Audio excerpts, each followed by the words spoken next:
Here we are in Eastern Seafront. Or St. I'm not quite sure which is which because both the same. And there we got a lot of seafront buildings there. Got the promenade there, pier there. So have a look at it, see what we've got here.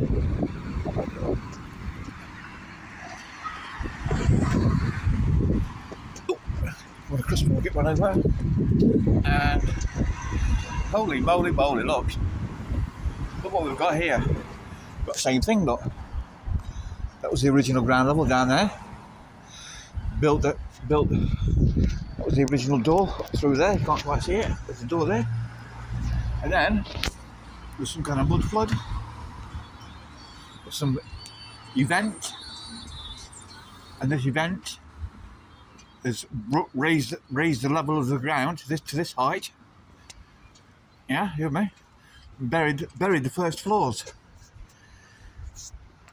And someone's come along later, reclaimed them. So how would you do that? You'd have to dig all this hole out again, wouldn't you? You'd have to dig the whole street out, the whole town.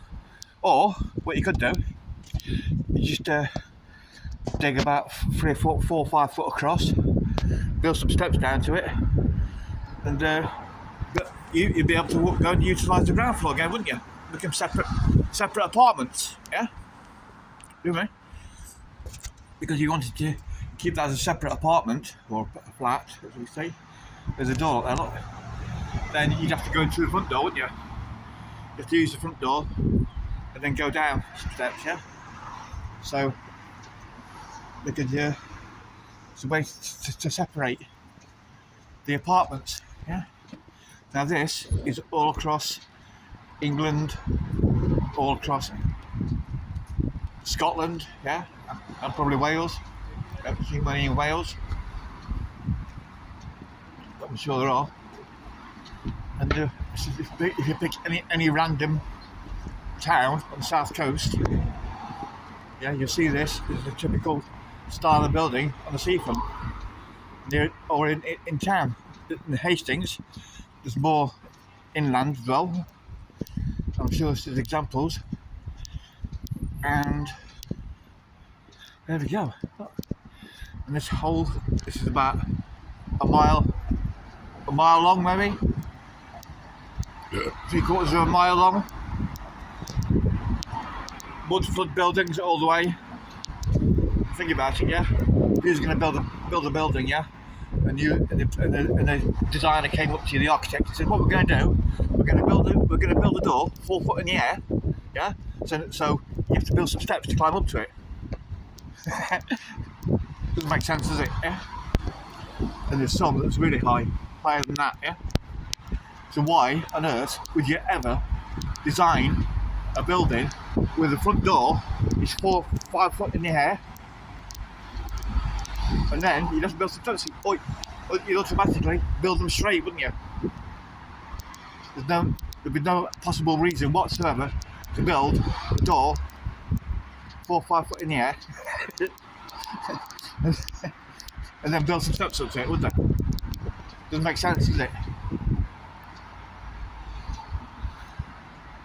So the theory is that there was some event, a mud flood, that buried all these buildings were already built, and we think they call it a reset, yeah?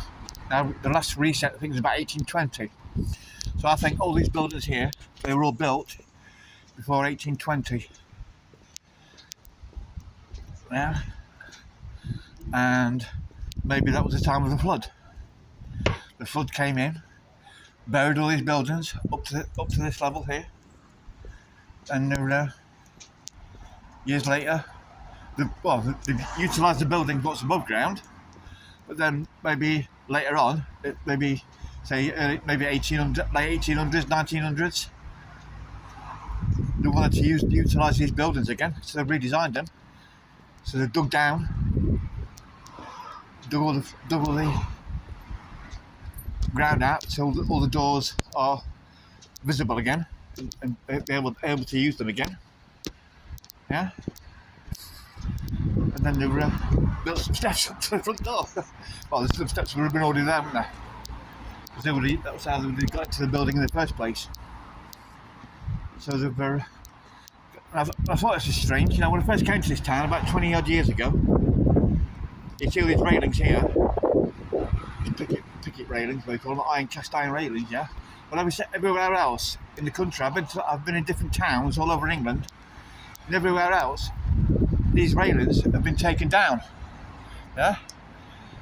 Apparently, the story was that in the war, they got everybody to cut them down to use the iron so they could make Spitfires or tanks or whatever out of it, because we were desperate to make tanks in the war. So everybody chopped these down.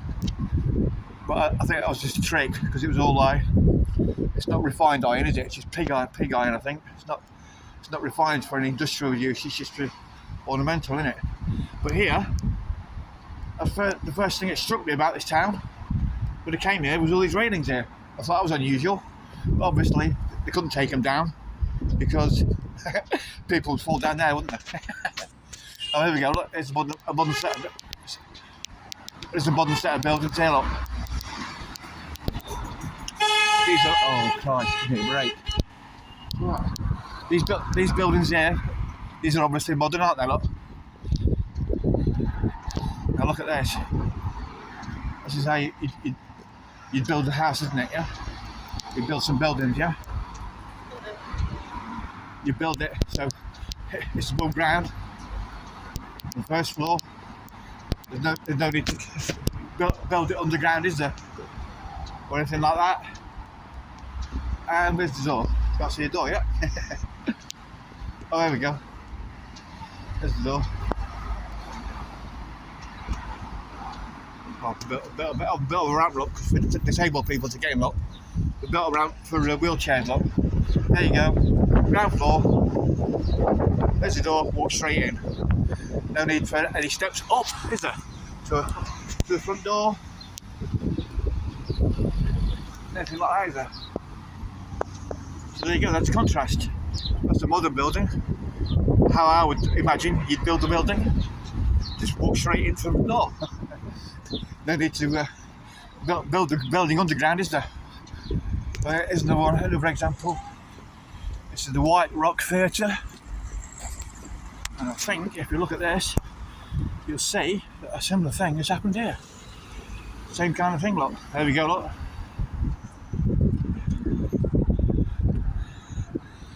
There's the original level of the ground there.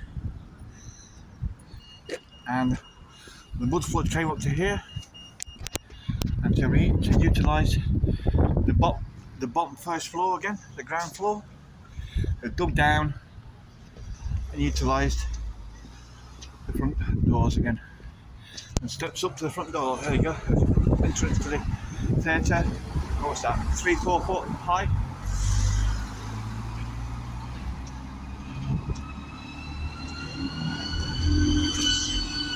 And there it is again. So this is a